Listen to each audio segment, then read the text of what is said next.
week, we have a very special reading. There are 4 extra readings that we have around this time of the year. And last week we did nothing, but the week before, excuse me, the week before we did Shkolim. And now we're going to do this week Parshat Zachor, which is always read the Shabbat before Purim. It's the commandment to wipe out, to remember Amalek, what Amalek did to us. So it comes from Deuteronomy chapter 25, verses 17 through 19. And what I'd like to do is read the passage with Rashi just to understand what was the sin of Amalek and why it's so important to remember it. So the verse says, chapter 25, verse 17 through 19, Zachor et asher aselecha Amalek, remember that which Amalek did to you, ba'derech beitzeitcha mitzrayim. So remember what Amalek did to you when you were on the journey when you left Egypt. Rashi says, what does that mean? So right away, Rashi tells us something which we have to keep in mind. A lot of people keep talking about Amalek, and we have to be very careful. They say, this nation is Amalek, this nation is Amalek, whoever's attacking the Jewish people today is Amalek. And I have some sympathy for that approach, but right away Rashi takes a completely different approach. Rashi says, first of all, the passage of Amalek seems to be coming completely out of context. It's in the passage here of Kiseitze. Kiseitze has 84 commandments, 84 mitzvot. Hold on, let me just 1 second.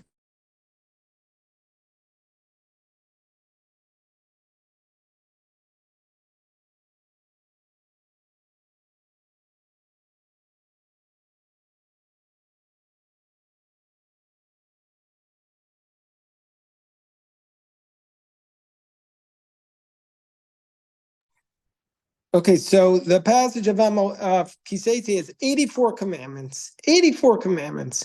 And right away in the previous passage, it says you're not allowed to be dishonest with your weights and measures. And right after that, it goes into the commandment to remember what Amalek did to you. What's the connection? Rashi says right away, remember that which Amalek did. So first of all, Rashi says, we have to look inward. Now, what's the reason why we need to remember Amalek? If you were dishonest with your weights and measures, have a doeg megiroy ha'oyev. You need to be concerned about the incitement of the enemy. Moznei mirma to'avat Hashem. That the scales of deceit are an abomination of God. And afterwards it says in Proverbs, Bazadon v'yavo kalon, that the attack will come if we are acting with deceit. So right away, Rashi says that the first lesson we need to take about this is our encounter with Amalek was as a result of our own misgivings, our own shortcomings, our own mistakes. Our own mistakes caused the Amalek to happen. And that's the first thing Rashi says. Instead of talking about the wickedness of Amalek, he talks about our own mistakes. By the way, I want to mention that people talk about in order to live a long life, people talk about, okay, what are the mitzvahs that you'll get a long life if you do them? Do you know what they are, Ziv? What does Hashem promise you a long life? If you honor your father and mother, what else? There's another one.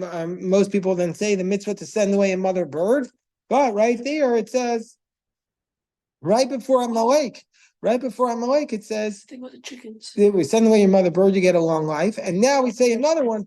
Right here it says, right before Amalek, we're told you're going to get a long life if you have Evan Shlema Vatzedek Yalach, Efa Shlema Vatzedek Yalach, Man Yarichu Yamecha Adama. How will you have a long life? If you have honest weights and measures. So right away, we're told at the very beginning, right before Amalek, you want to know what the best way to be securely living a long life before God without worrying about the external enemies? The best way is to live a life of honesty in service of Hashem. The best way is to live a life of honesty in service of Hashem. So it states In the next verse, Asher korcha b'derech, they came upon you on the road. Vayizanev b'cha, they attacked. The word vayizanev is really comes from the tail. They attacked you in the rear. All the weary ones who were behind you.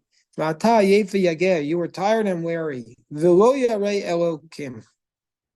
Now, and he did not fear God. Who is the he? It could be that that's a reference to Amalek not fearing God, or it could be it's a reference to the Jewish people not fearing God. But the verse states, Asher korcha b'derech, he came upon you on the journey.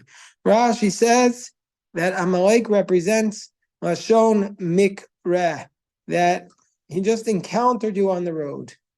And this is what Amalek represents also. Amalek represents the chance encounter. Amalek views everything that happens as a chance encounter. And maybe it was something I'm thinking about starting at our yeshiva every week, where after we daven, we come downstairs, we have the cholent, we have the kugel, we have the l'chaim, we have the yapchik, we have the kasha varnishka. Maybe I'm going to start asking everybody to share one way in which they felt hashgacha that week. They felt the divine providence in guiding our actions that week. Because Amalek is the opposite. Maybe just this week to start. Amalek is the opposite. Amalek never sees divine providence. Amalek is Asher korcha b'derech, Lashon Mikreh. Another explanation of what they just came upon you on the road from Rashi is Lashon kor v'chol, an expression of cold. Rashi says before we get to that, Lashon keri v'tuma, that Amalek represents spiritual impurity through sexual sins.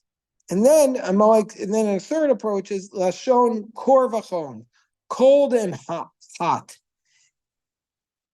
That what happened? That Amalek cooled you down from your heat. They cooled you down. They were the first ones to take you down. The nations of the world were afraid to wage war with you. And this one, Amalek came, and he showed the place to others.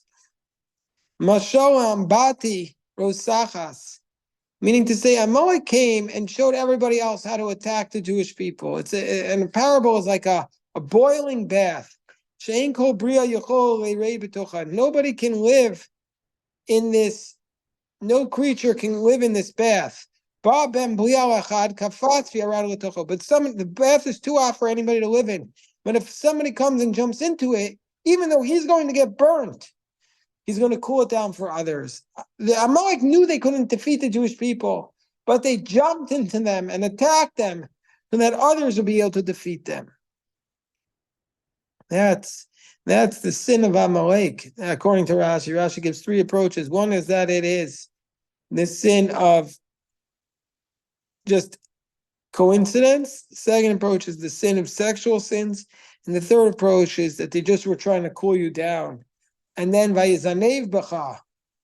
So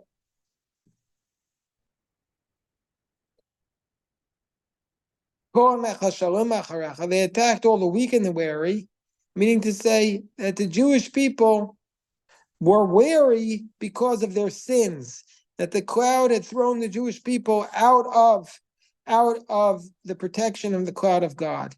What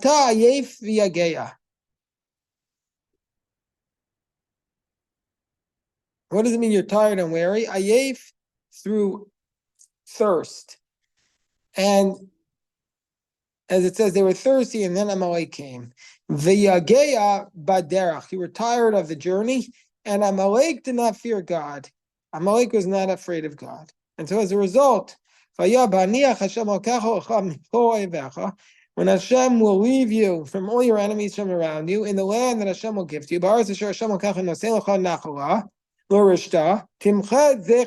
you shall wipe out the memory of Amalek from underneath the heaven. Do not forget. What does it mean, Timched Zecher Amalek? Rashi says, Me'ish Arisha, from a man unto a woman.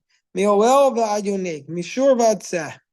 We have to wipe out Amalek from man to woman, from baby to suckling, from ox to lamb. That the name of Amalek should not be mentioned even on their animals. You have to even wipe out their animals to say, this animal, you can't say, oh, this animal is from Amalek. So this is the idea of wiping out Amalek. Of course, we know that Saul lost the kingdom because he did not wipe out Amalek. He left their cattle alive, and he left Agag, the king of Amalek, alive. And so we might say, well, we have to do this. So I want to just close by saying the testimony of Rabbi Aaron Lichtenstein after Ariel Sharon, under his ruling, under his leadership, happened the terrible massacre in Sabra and Shatila. So Rabbi Lichtenstein had to testify before the Knesset. And at that time, people were saying, listen, Sharon was acting biblical. He allowed the massacre, but the Torah says you have to wipe out Amalek. So Rabbi Lichtenstein said, why was Saul punished? Why was Saul punished for leaving Agag alive, for King Agag, by the way, who led to Amman? Why was Saul punished? Doesn't that mean we're punished for showing mercy? So he said, no, he was punished because the Torah's commandment has to be followed exactly. It's like a blueprint. If you don't follow the blueprint exactly and you deviate a little bit, the whole building will be off. But once we no longer have the exact blueprint, then we can't do just like a little bit of the blueprint. And so therefore, since today we no longer know who Amalek is, we can't say, okay, well, this is the spirit of Amalek, therefore we have to apply this spirit today. No. Once we no longer have Amalek, we don't have that blueprint, then we're just left to draw lessons, but you can't apply it. You can't apply these lessons in that manner anymore. And that's the testimony of Rabbi Lichtenstein in saying why he felt Sharon had allowed a terrible thing to occur. All right, we'll stop here. If anybody has any questions, I'm happy to address.